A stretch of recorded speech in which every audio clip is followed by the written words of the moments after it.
Good morning, Barb. Morning, Jay. How are you today? Doing well, I hope? I am. How are you? Good morning. We're good. We're good. It's, Good morning. I hear you, Jay, and I also hear you, Barb. John Becker, yeah. Barb, it's good to speak with you. I haven't spoken with you for a long time. Yeah, I know. I thought you were supposed to be my best friend, Jay. Where you been? Right. Yeah. Yeah, we're hanging in there. Got my first COVID vaccination this week or last week, so things are looking up. I'm good. Yeah.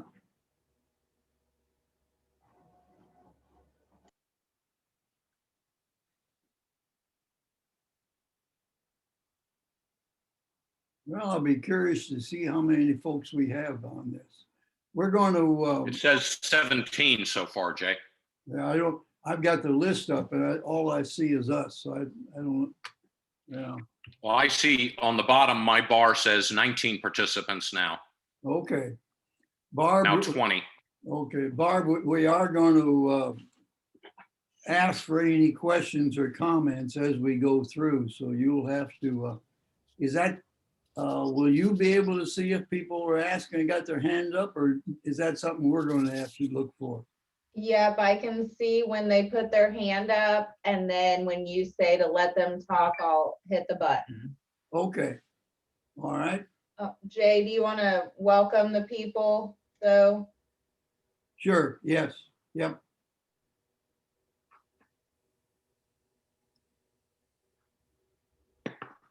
We still got the video, I'm locked out on video yet.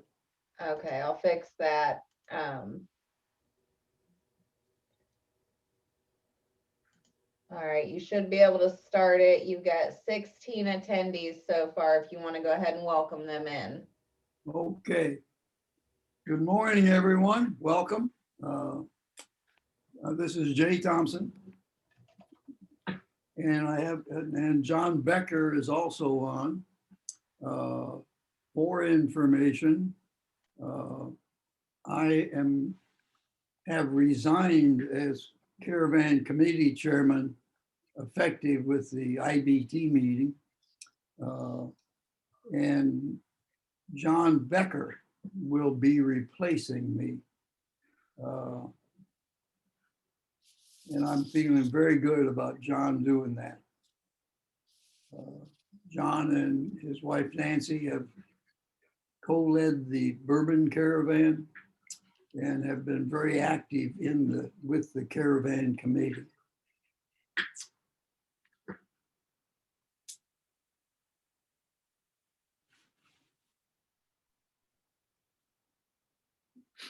Not yet 9. You may have to re-say that, Jay. It's only 9:23 on my clock, Yeah, so you may have to say that again. Yep, looks like it. I see you. I see you. Okay, all right. I can't see myself, so we're okay. The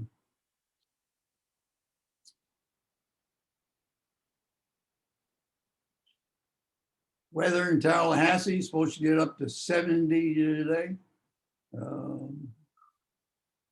We had a light frost day before yesterday. Anytime it gets down below about 50 here, we complain about the cold. Yeah. Well, that's why my dad retired all the way down in the Keys. Okay. Yeah, we actually, as far as lots of folks in Florida are concerned, we're in the north in Tallahassee.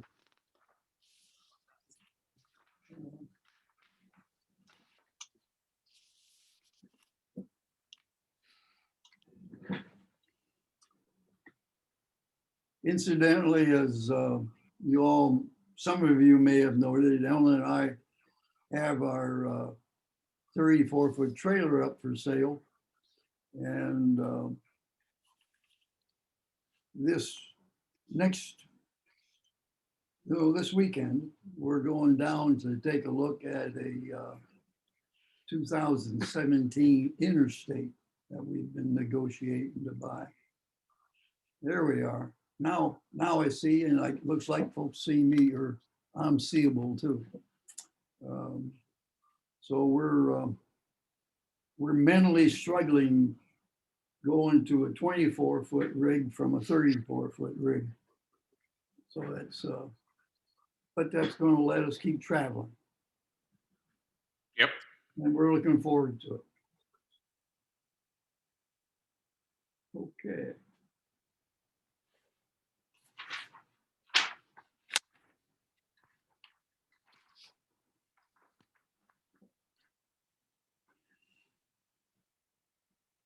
Yeah. I have to keep remembering to look at the computer where the camera is, because I have a monitor off to the left. And so if you see me looking to the left all the time, I'm looking at you, John. Well, it's one of the things that people discovered when they were working with Zoom is you can't make eye contact with anyone You're right. because you have to look at the camera. And if you look at the camera, you can't make eye contact. And I have another screen where I have our notes up for the discussion. So Yep, I'm doing the too. same thing. Yeah, yeah. I actually have two monitors, and so I've got the notes up also. Yeah. Well, it says we have 33 participants. Let's go ahead and okay. Yeah, and it's Still got a couple minutes. still got a couple minutes.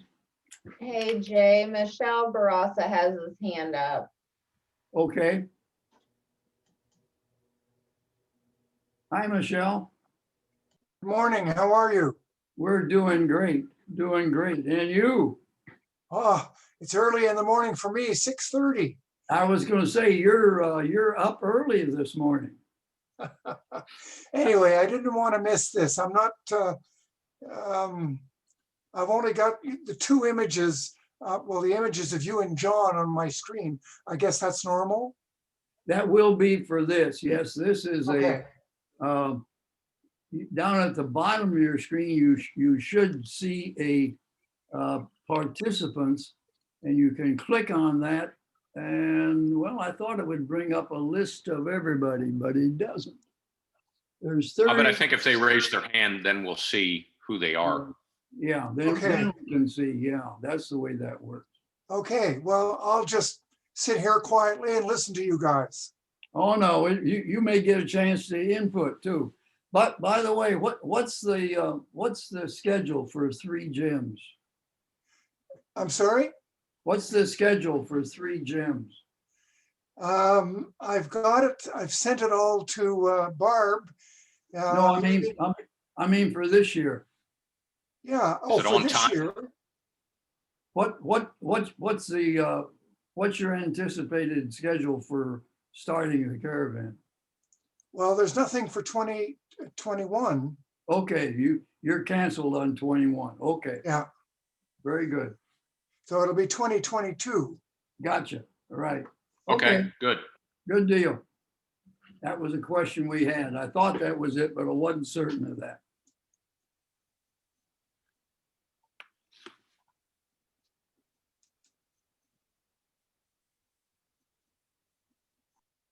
We're now up to 44, Jay. Okay. Looks like we got to, we're going to have to keep our act in order. All right, Jay, Peter Stajovic also has his hand up. Just a reminder, everybody can hear you. Okay, yep, yes. All right, so I'm gonna put Peter on now. Okay, Peter. Hi, Peter. You're still got your, there you go. Now you're up. Good morning, Jay. Good and morning, Paul. Peter. Just wanted to let you know I'm here. Good, good. Glad to know we've got our caravan leader. How are things in Texas this morning? A little chilly, but we're making do. Good, Good. Lots of things happening in Austin. Boy, the growth is just phenomenal. Hmm. We've Amazing. got Tesla, we've got Apple, we've got Oracle. All three of those companies will be bringing in somewhere between 5 to 10,000 new employees. Oh, my goodness. Yeah. Austin is growing like that. My goodness. Okay. Well, 9:30. Let's go ahead and get started, John. Hi, everybody. For Hello. those of you that are visiting with us, we appreciate you coming on. I'm Jay Thompson. I'm the current chairman of the Caravan Committee. I have submitted my resignation to Andy, effective with the midwinter IBT. And John Becker, who is also on this, and you can see him, is going to replace me. I feel very good about John replacing me. He's ably supported with his wife, Nancy. And so you all, John and I together are going to moderate this discussion. We've got a list of subjects that we're going to talk about. And I will list them and then we'll start going through them. If you have questions, raise your hand and Barb will activate you, and so we can converse and work at answering your question, or if you make a comment. The subjects that we have picked to talk about, and they're the new things that are going on in the Caravan Committee, in the Caravan. One is purpose and funding of the Caravan Fund. Second is hazards, risk, and potential cancellation. Third is a new type of caravan that we're getting going. Is called a contractor caravan. 4 is the digital caravan handbook. 5 is online registration and payment for a caravan. And 6 are bank accounts. Okay. Purpose of the funding of the Caravan Fund. Caravan Fund has been around for about 20 years. And folks that have been going on caravans have been contributing to that Caravan Fund. The purpose of it is to promote national caravans, assist caravan leaders in the development of national caravans, and to provide funds if caravans have to be canceled. This past year, we canceled 19 of the 22 caravans, and we spent about $35,000. That was getting back. What we did this past year is if we, the club, canceled the caravan, everyone that had signed up and paid their kitty fee for that caravan received 100% of their money back. In some cases, we were not able to get the deposits that we had made returned. And so the Caravan Fund paid those deposits. Our plan is that we need to get the Caravan Fund back up to it sits at about $20,000. We feel it needs to be more than $50,000. Our normal year, we run about $2 million worth of caravans. So what we have done is, in order to build that Caravan Fund back up, we now have the caravan fee that each rig pays is 3% of their kitty fee with a cap of $100. There's also, we've added in order to be consistent, a $100 cancellation fee for all caravans. That's $100 plus any non-recoverable expenses that we cannot get back. Caravan leaders have discretion. It will be a minimum of $100. They also have some discretion about charging that cancellation fee.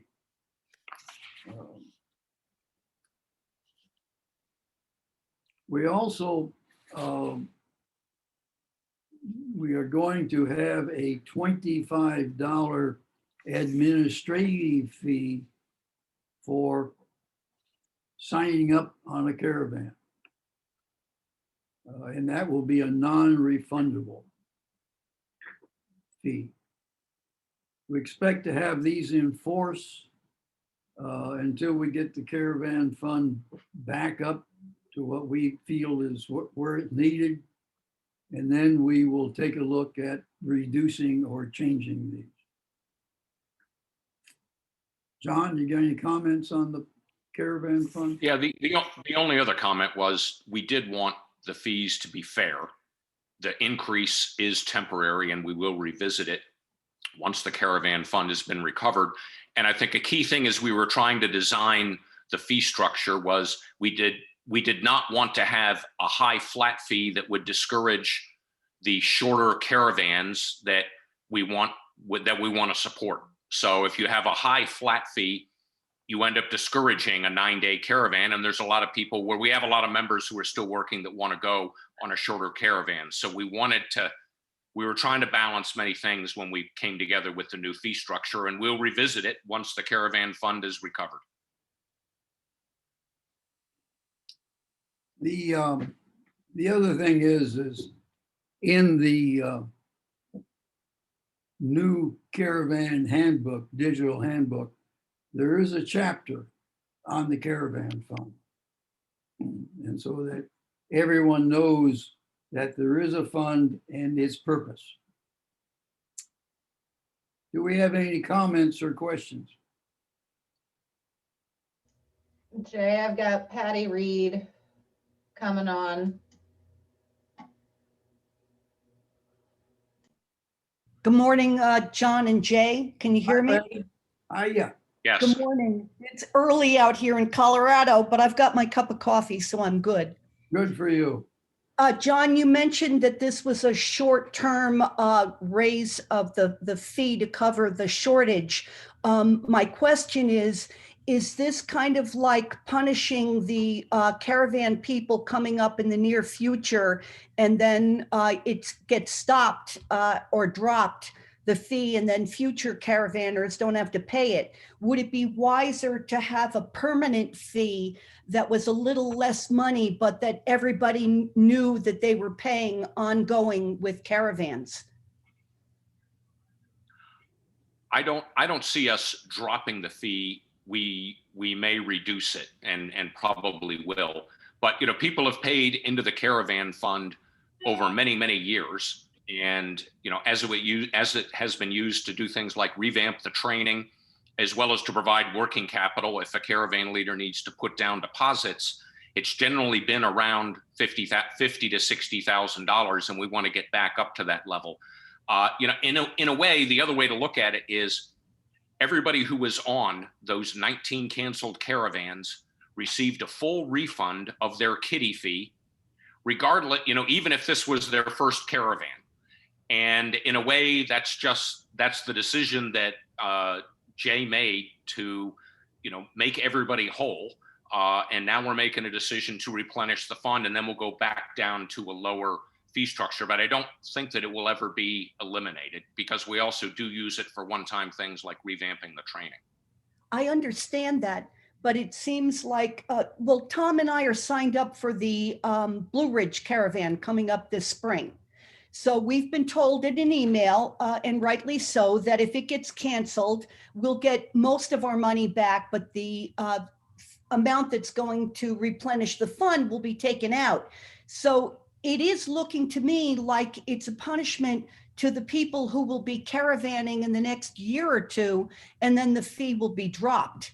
I'm just questioning why it shouldn't just be a permanent, say, $50, so that people don't feel that when they take these early caravans, that they're the ones that are going to be responsible for replenishing the amount that was lost. Well, Patty, my thoughts on that are that we need to replenish the fund as quickly as we can. And we expect to keep the cancellation fee and the admin fee as permanent. We expect to have those in there all the time. The thing that will vary will be the percent of the kitty fee. And let's think about it, Patty. How much of a penalty are people going to pay if they're going on a caravan that costs $4,000 and the kitty fee's $100?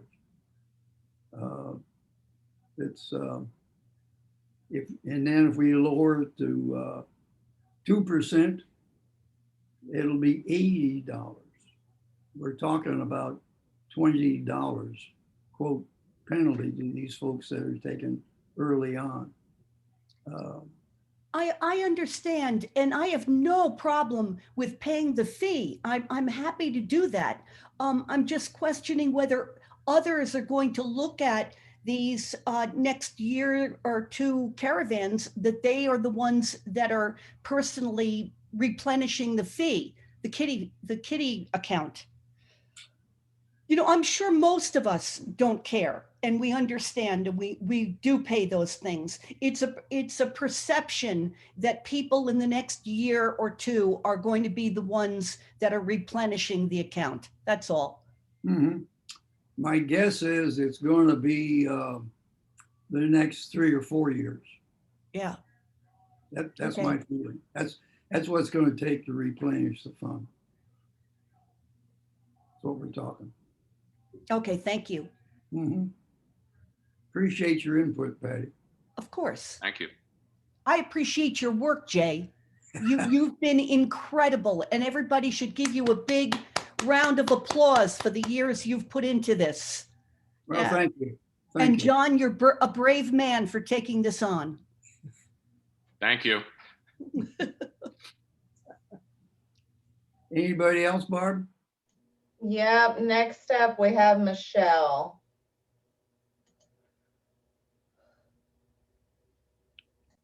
Well, Yes. I certainly echo what was just said about Jay and John. You guys are the core of the meaning of the club. My question is, with respect to contractor caravans, is the $100 fee applicable or not? No. Contractor caravans will not be a part of this because the caravan fund would not pay anything on a contractor caravan if it got canceled. Thank you. And there's a critical difference just for everybody who is on the call. The payments for a contractor caravan are made directly to the company that's providing the services. I mean, that's the case in the case of Three Gems, correct, Michelle? Yes. Yeah, the contractor caravans will not be using a kitty fee. In other words, the person that's the club member who sponsors the contractor caravan will not be handling any of the money.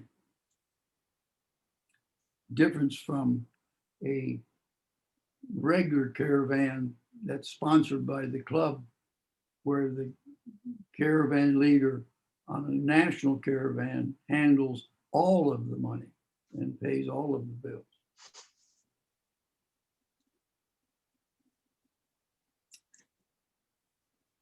Anybody else, Barb? It looks like we've got somebody at the podium there in Sarasota. Okay. Looks like RJ. Hi, RJ. He's blocked, muted. Needs to be unmuted. Yeah, they're doing that there on site. Ah, okay. Hi, RJ.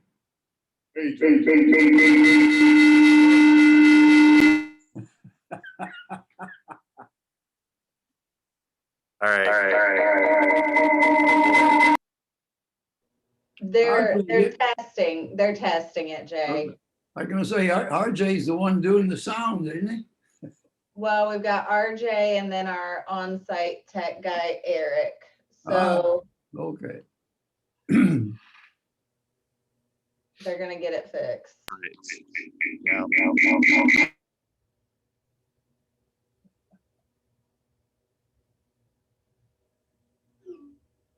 Hi, Matt.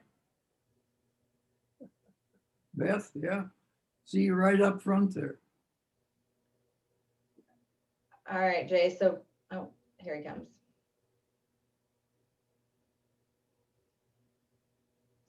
Okay.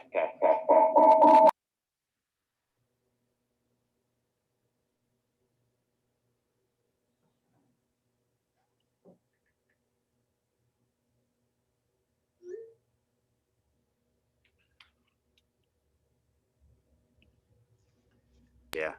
Okay. So, yeah. See if they can hear you. Try it. You won't hear you, We can hear you.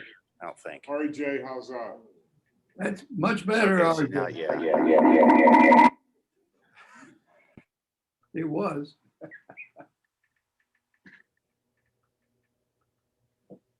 This one. Okay. All right, Jay, how's that now? Very good. Okay. It was very good.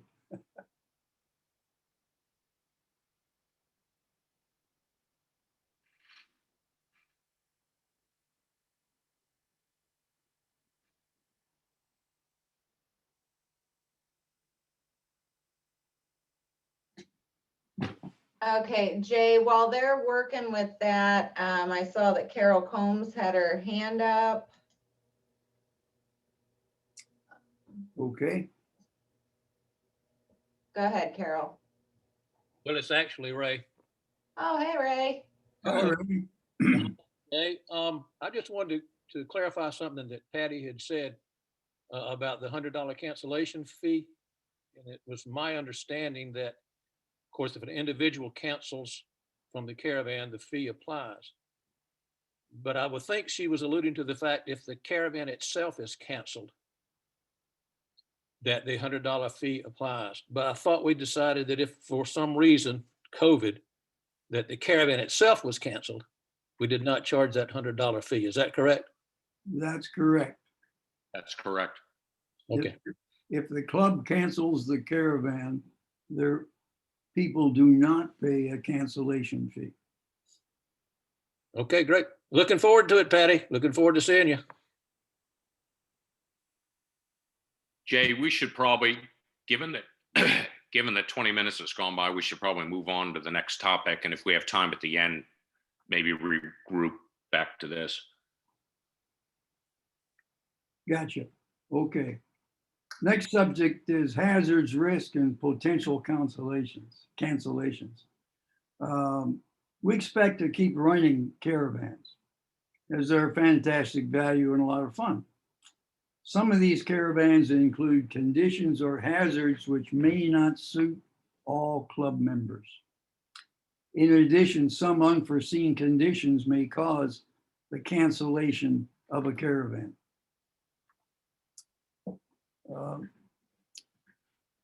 Each member participates on caravans at your own risk. And that includes, but is not limited to health, financial, and activity/content risks.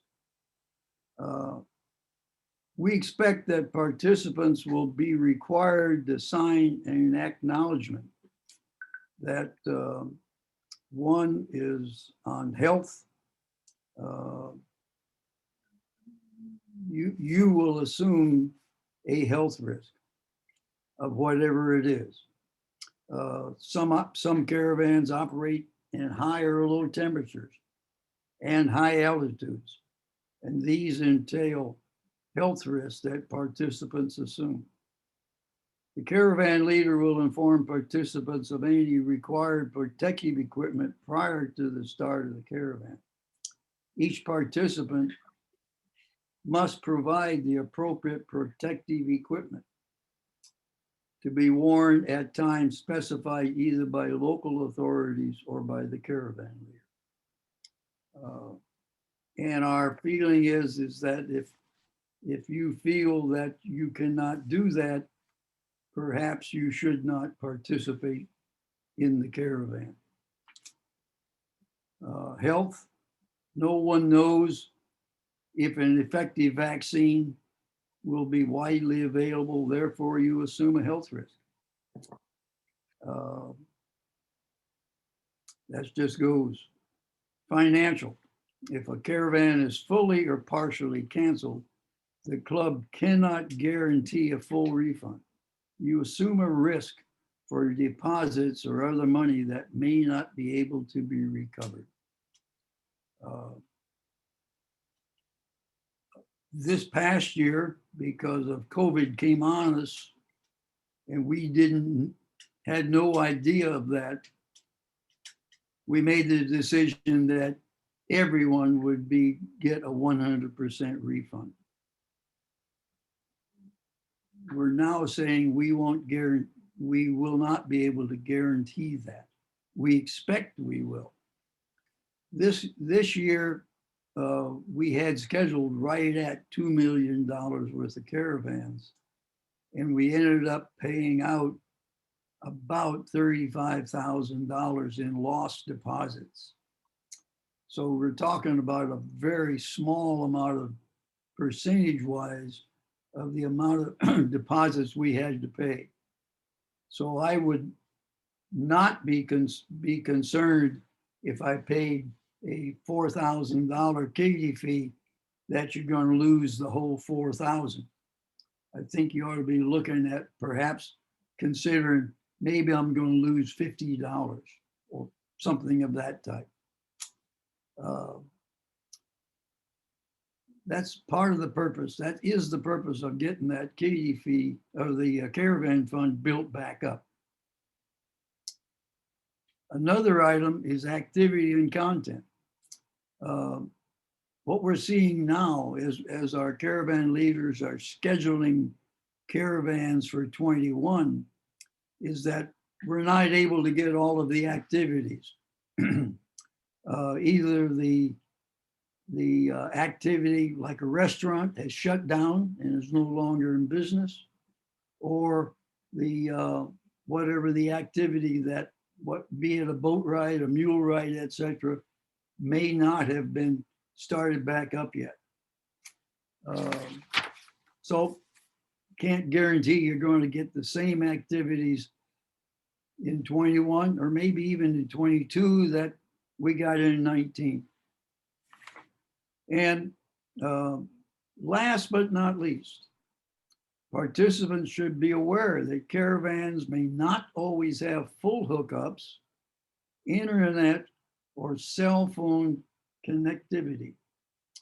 And some of the campsites may be in isolated locations. Caravan routes may involve narrow, unimproved, or poorly maintained roads.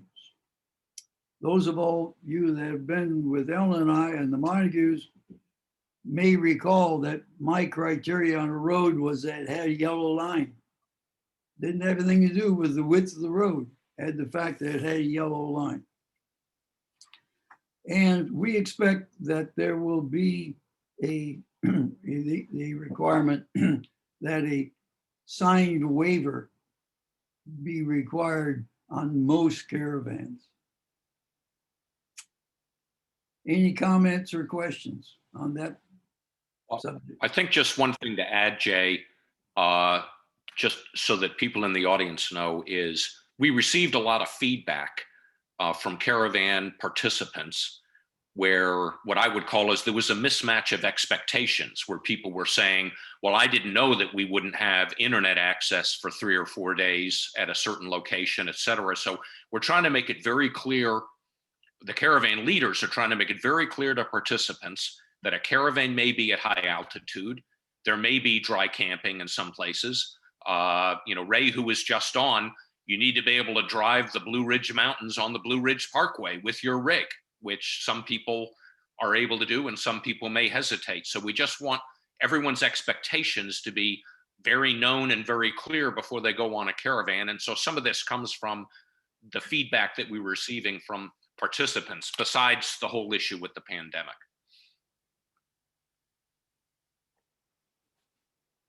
Agreed, yes. Yeah, that is the purpose of that, literally. Any questions? Yeah.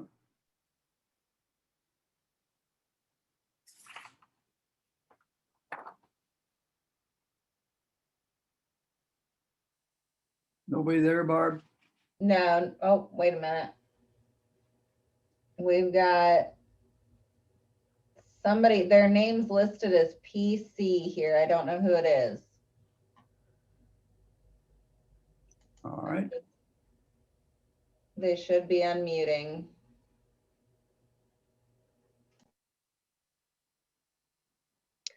It's Becky Martin. Hi, how you doing, Hi. Becky? Good. Are you going to be talking about like COVID testing, or, people having to be free, 2 days before the caravan starts or something like that? Is that in the agenda? Thanks, Becky. We have talked that, have come to no decision.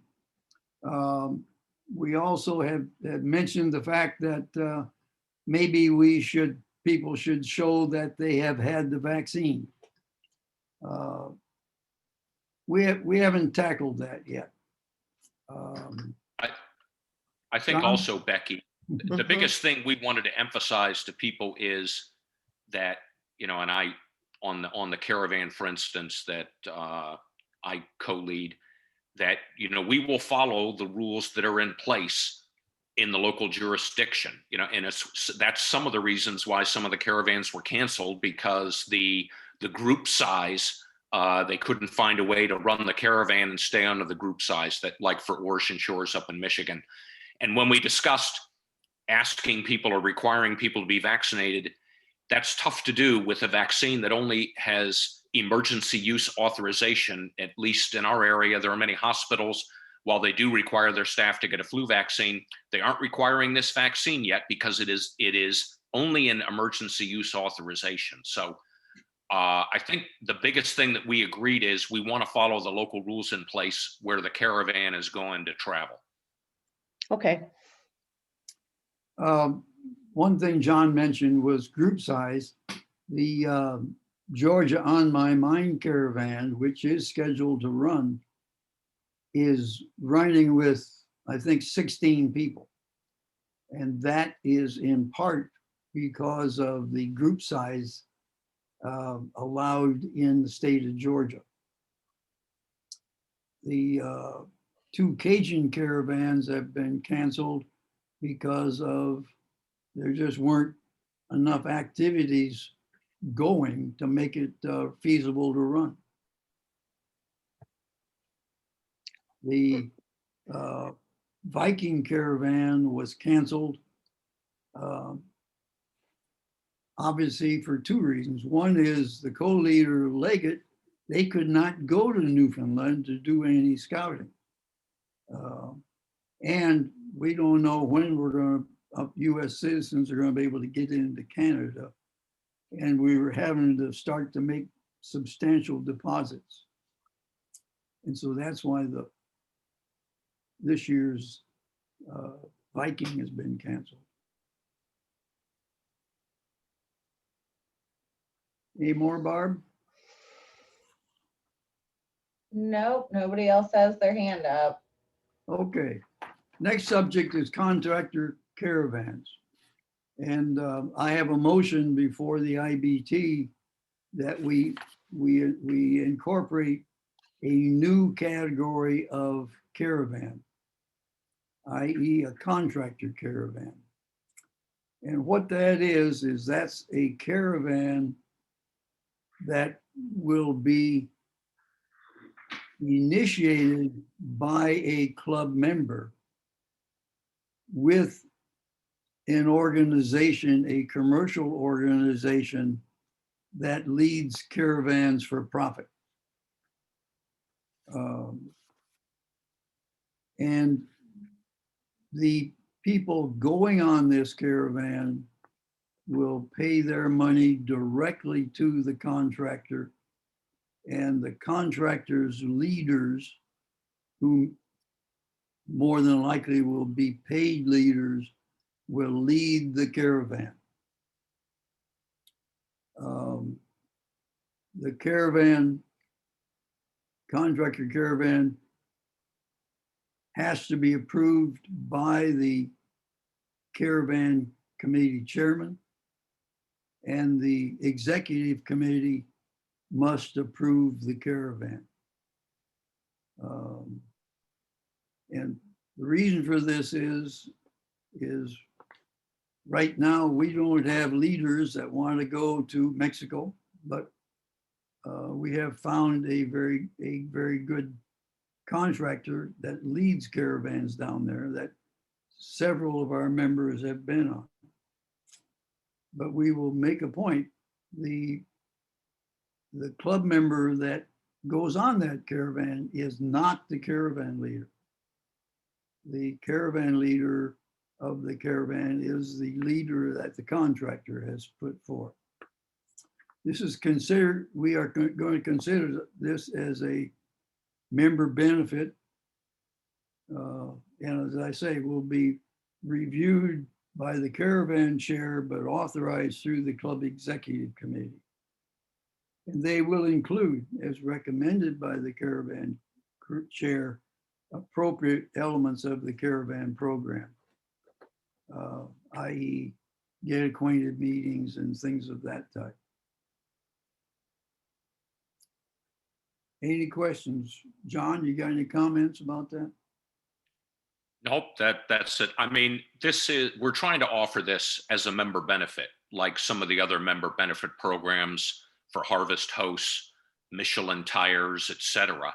And offered as a member benefit for places where otherwise we wouldn't be able to, it would be difficult for us to lead a caravan.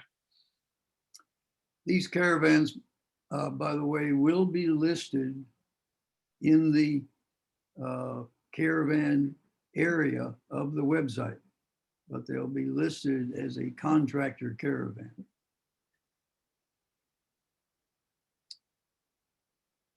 Any questions? Yep, we've got Patty Reed up first. Hi, Jay and John. Hi. There's pros and cons on that. The pros, Tom and I have been on 2 fantasy RV tours. And the pros are that you literally go as a participant and you don't have to do anything, which I think will appeal to some of our club members, because you don't have to do parking and unparking. You don't have to do any of the jobs that are assigned to you when you're on a caravan. So that may appeal to some. The cons are that it's very expensive. And both of our caravans that we participated in were out of the country. One was in Canada and one was in Mexico. And the one in Canada went without a hitch, and we would highly recommend it. But the one in Mexico, our truck broke down just outside of Cabo. A lot of you know that story. It's a really hairy story, which resulted in us being towed 900 miles to the border. And the problem was that Fantasy RV Tours literally left us. They left us unattended. They left us without any further communication. They didn't check up on us. They didn't make sure that we got our tow. Tom and I were stuck at a campground with no cell phone reception. We had a horrible time communicating with the tow company because they didn't speak English. We had a tow truck driver that didn't speak English. We had to use our cell phone. It was 5 days and 900 miles of pure terror. So my question is, if you're taking a professional tour out of the country, what responsibilities are we going to ask of these professional companies that they don't leave a caravaner behind? Because we were in Newfoundland when Tom and I and multiple others helped people who were having problems, and nobody was left unattended. So that's my question. I don't want anybody else stuck in Mexico. Well, as I recall, didn't you and Tom have to pay cash to get across the border? Oh, I could go on forever about what happened with that money and with being, once we got to the border, he left us there for a day because the argument over money pursued. We had club members that were going to meet us at the border and pass us cash through the fence. Yeah, that people that we're going to offer these, and we're going to offer them to folks that want to go on them. We will do our best to utilize or to recommend reputable firms. But like you say, Fantasy Caravans is a big outfit. And so folks that go on these need to realize up front, this is not a club caravan.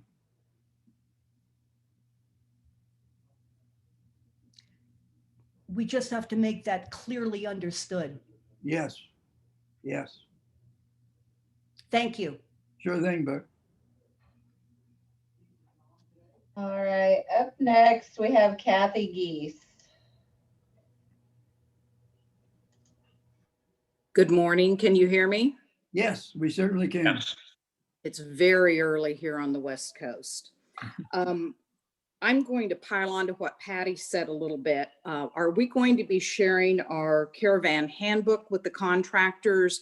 Are we going to have any base level of expectations of them? So nobody does come into an experience like what Patty had. We also had problems in Mexico with breakdowns and lack of communication because of, you know, I think one of the other attendees spoke Spanish, which helped us out personally when we were stranded at the side of the road. I think that, you know, in addition to that, I do think that when the club sanctions a caravan, we do, at least in the attendee's mind, assume some responsibility for having criteria set out and certain guidelines for these contractors, because there's a wide, what do I want to say, degree of responsibility that contractors take.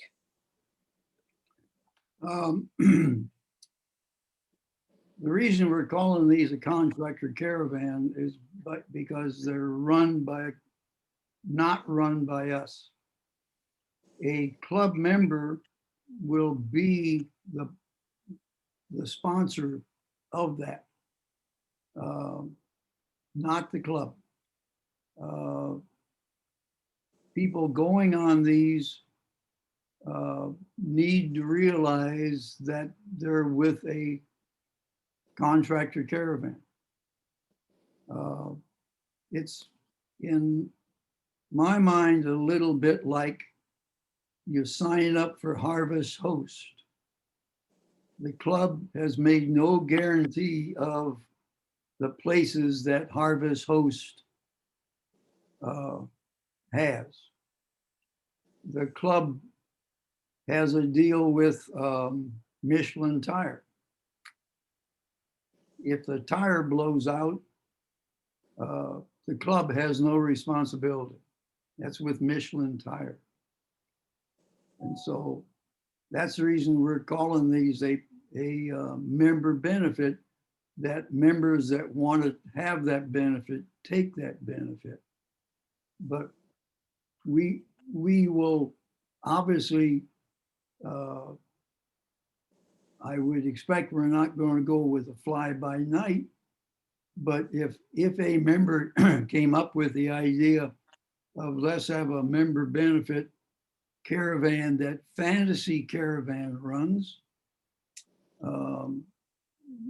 we're not going to go to Fantasy and say, are you going to take care of our member if they break down and all of that? They're a contractor, and I do not see us accepting or expecting anything more from them than they would normally provide.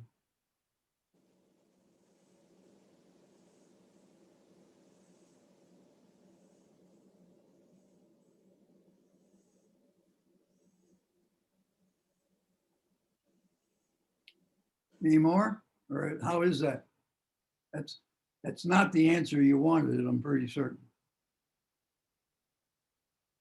No, I just think we're going to have to be very, very, very clear that there is a potential you will be stranded and left behind by a caravan leader if it's a contractor. So I do think we're going to have to really address that. That's And correct. Yeah. That's my 2 cents. Thank you, Kathy. Appreciate it. Okay, up next, looks like we have Terry Warren. Good morning. Hi, Terry. Good morning, Jay. Morning. Good morning, John.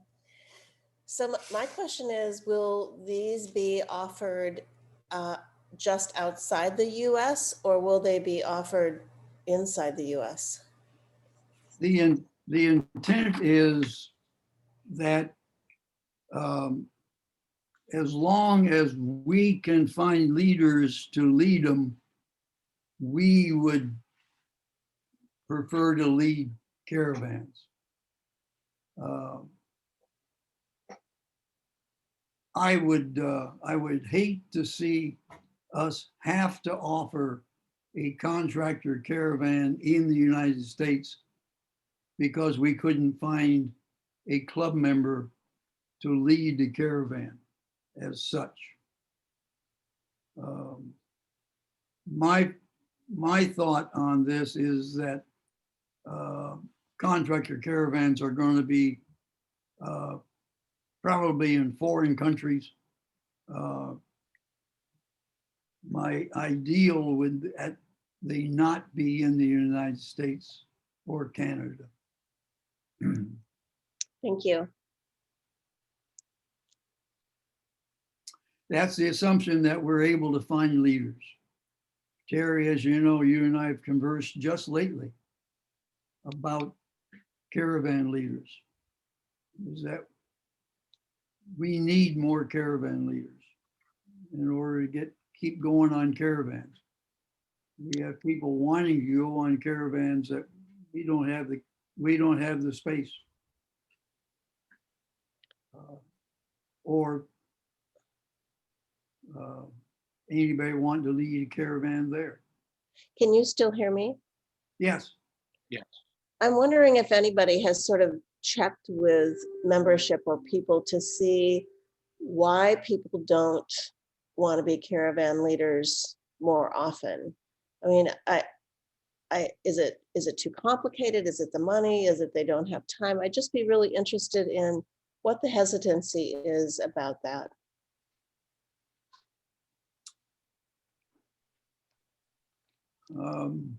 Good point.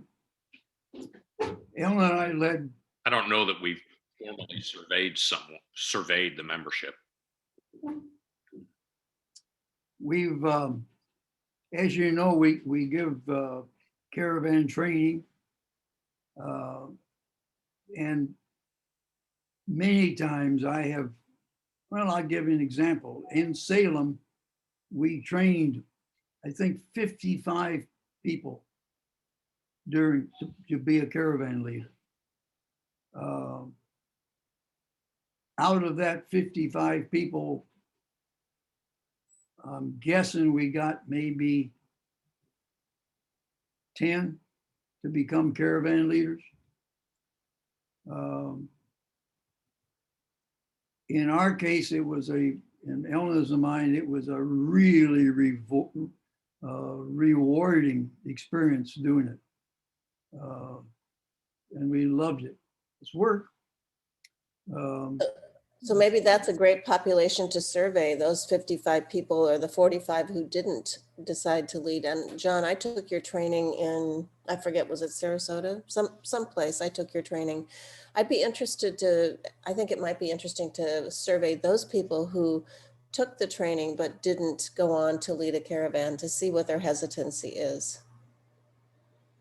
No, it's a good idea. And I do know that sometimes people take the training because they want to know more about caravans, but it's a good idea to survey the 45. Mhm. Thank you. Yeah. We have 15 minutes left, Jay. The Okay. last three topics will be quicker than the others, but Okay. we may want to move to those and then come back if there are further questions about this or the first two topics. Gotcha. Okay, digital caravan handbook. The caravan handbook will be digital now, no longer printed, and it'll be available online February 1st.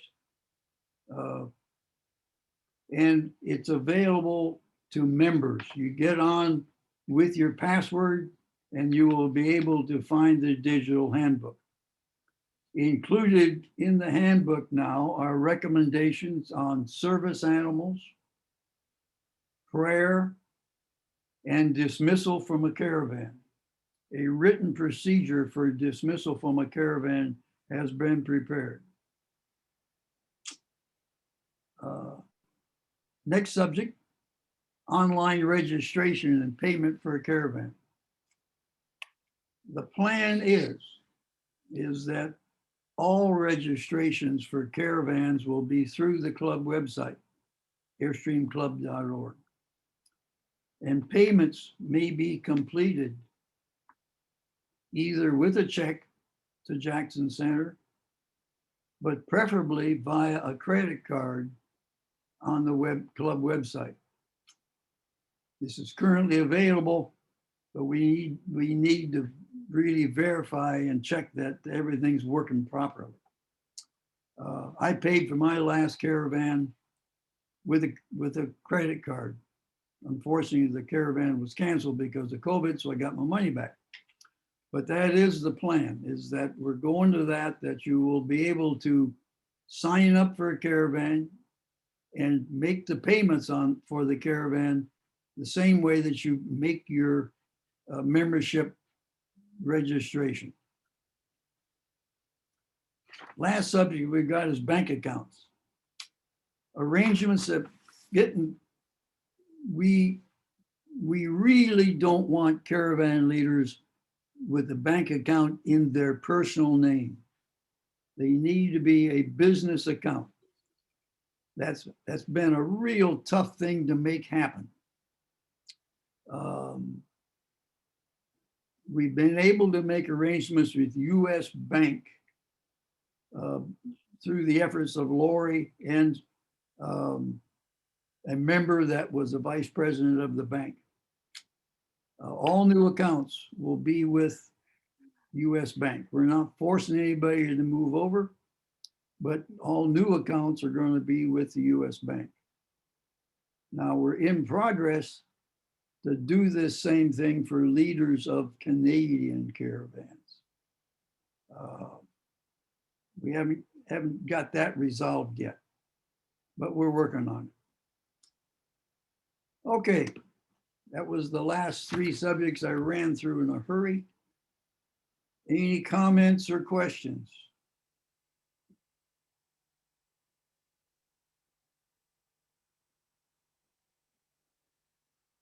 It looks like we have Matt Hackney at the podium.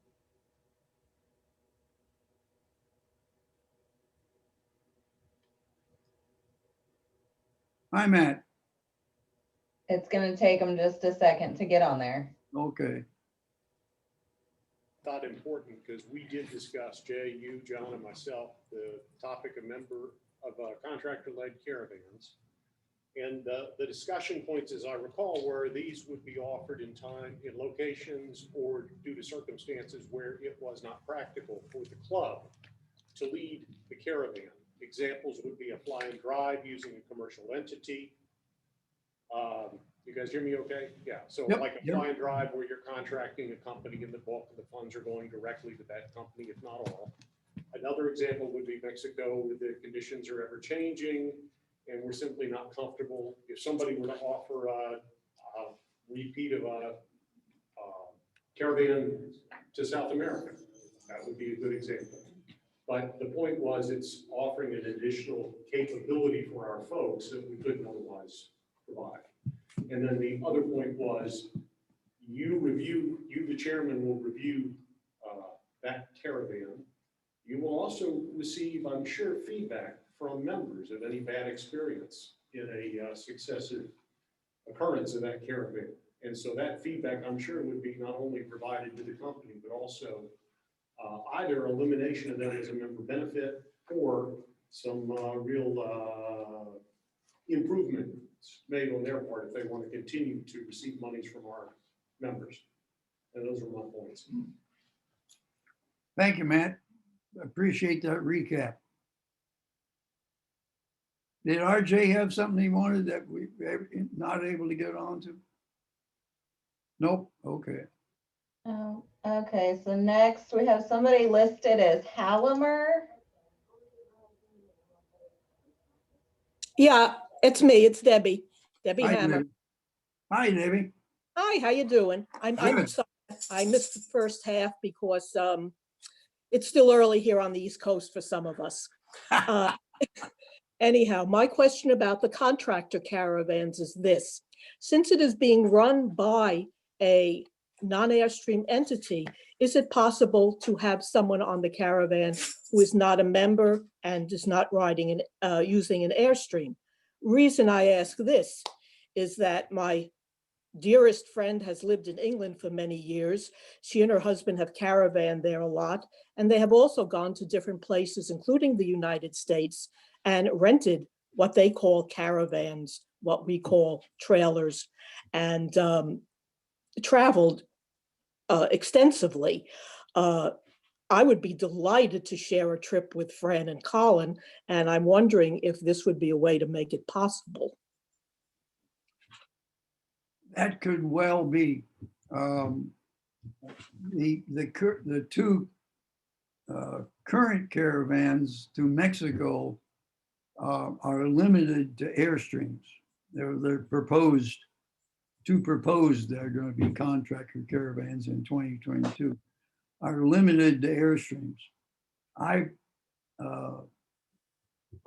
I personally would have no trouble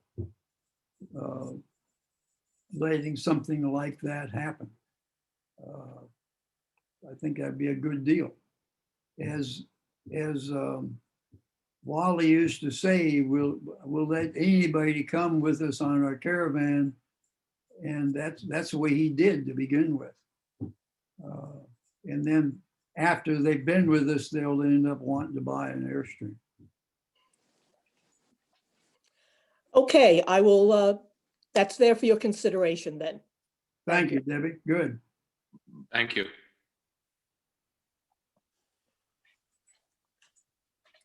Okay, so it looks like next we have Terry Warren. Hi again. So Hi. here's my question. Has anybody considered having a credit card that can be used for caravans, or is that already in place? We, in the Oregon Club, we sign up for all rally reservations and use a club credit card for everything. And we get a lot of money back at the end of the year. Has that been considered, or is it already being used? When you say club credit card, what do you mean, Terry? Well, like a caravan credit card, a credit card that's used for caravan expenses, reserving events and campsites and that kind of thing.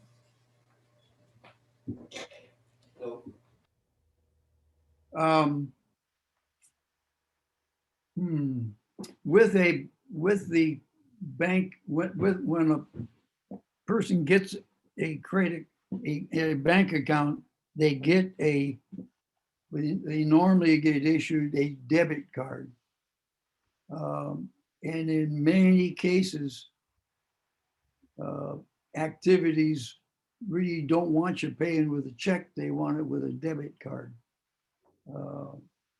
Some smaller operations would prefer a check because they have to pay 3% on a debit card. Have not thought about that. When we say pay with a credit card, that's when I paid for the kitty fee, I use my Visa card on the SunTrust Bank down here. It is set up, we've got it set up, there will be no charge to the individual or to the caravan if you pay with a credit card. In other words, it's US Bank is taking care of that.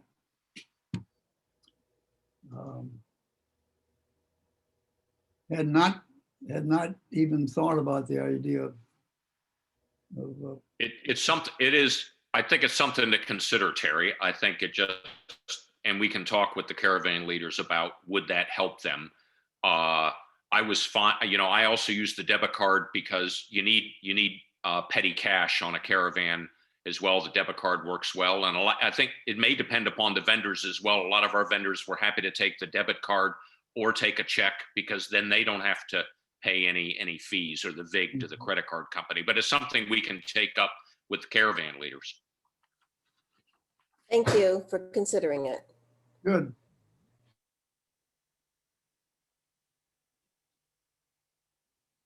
Anybody else, Barb?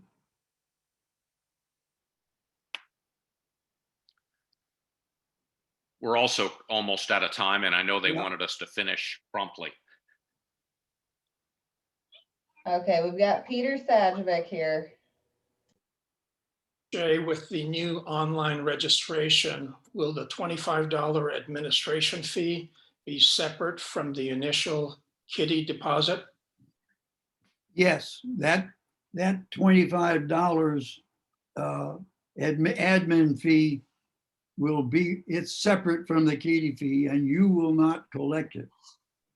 That'll be taken care of in Jackson Center. Thank you.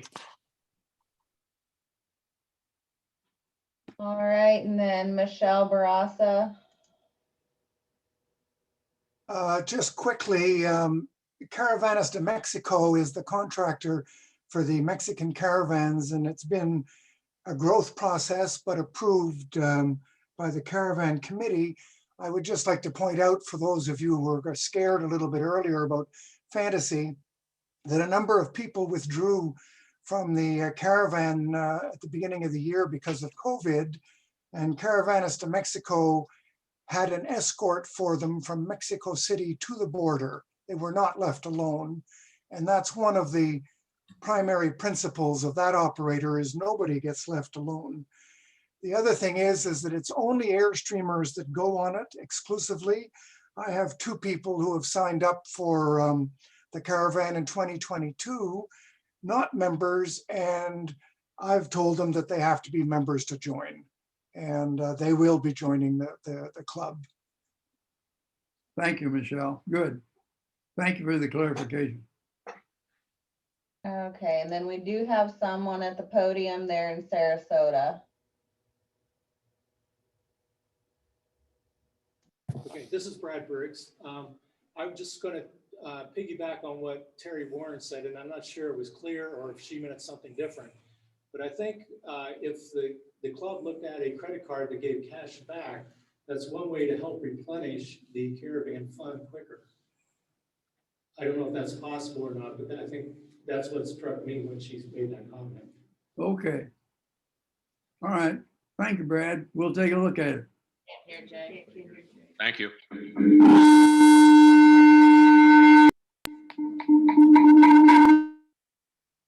Looks like Lori's getting ready to cut us off.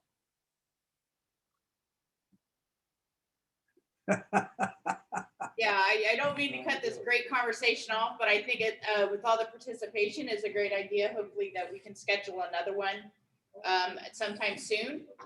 So everybody can give some feedback and talk about this more. But yes, we do have a 10:30 we need to move on to. Thank you, Jay and John. Thank you. Thank you. Appreciate everybody Thanks, everybody, showing up. for your questions. Yep. Thank you.